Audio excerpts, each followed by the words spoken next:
The Interpretation of Dreams by Professor SIGMUND FREUD, LL.D. The following biographical sketch is provided for the benefit of our listeners. Sigmund Freud was born in Moravia in 1856. He began his medical studies in Vienna, working at the same time at the Institute for Cerebral Anatomy.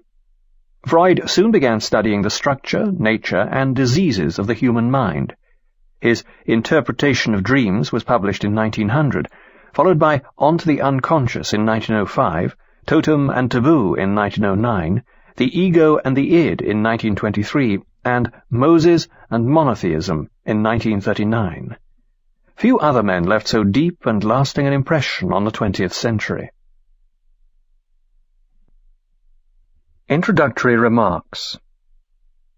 In attempting a discussion of the interpretation of dreams, I do not believe that I have overstepped the bounds of neuropathological interest, for on psychological investigation the dream proves to be the first link in a chain of abnormal psychic structures whose other links, the hysterical phobia, the obsession, and the delusion, must, for practical reasons, claim the interest of the physician. The dream, as will appear, can lay no claim to a corresponding practical significance.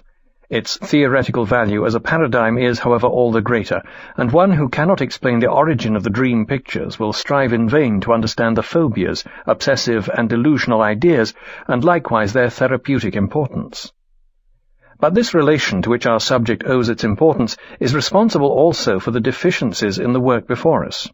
The surfaces of fracture, which will be found so frequently in this discussion, correspond to so many points of contact at which the problem of the dream formation touches more comprehensive problems of psychopathology, which cannot be discussed here, and which will be subjected to future elaboration if there should be sufficient time and energy, and if further material should be forthcoming.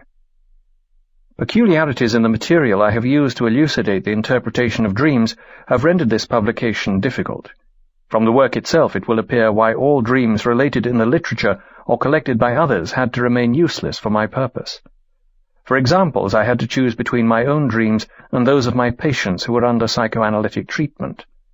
I was restrained from utilizing the latter material by the fact that in it the dream processes were subjected to an undesirable complication on account of the intermixture of neurotic characters. On the other hand, inseparably connected with my own dreams was the circumstance that I was obliged to expose more of the intimacies of my psychic life than I should like, and than generally falls to the task of an author who is not a poet, but an investigator of nature. This was painful, but unavoidable. I had to put up with the inevitable in order not to be obliged to forego altogether the demonstration of the truth of my psychological results. To be sure, I could not at best resist the temptation of disguising some of my indiscretions through omissions and substitutions, and as often as this happened it detracted materially from the value of the examples which I employed.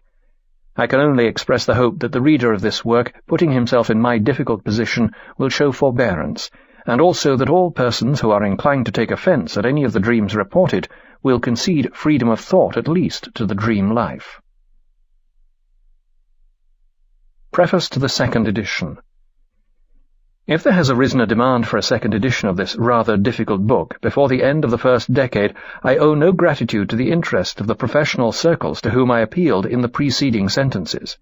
My colleagues in psychiatry, apparently, have made no effort to shake off the first surprise which my new conception of the dream evoked, and the professional philosophers who are accustomed to treat the problem of dream life as a part of the states of consciousness, devoting to it a few, for the most part identical, sentences, have apparently failed to observe that in this field could be found all kinds of things which would inevitably lead to a thorough transformation of our psychological theories.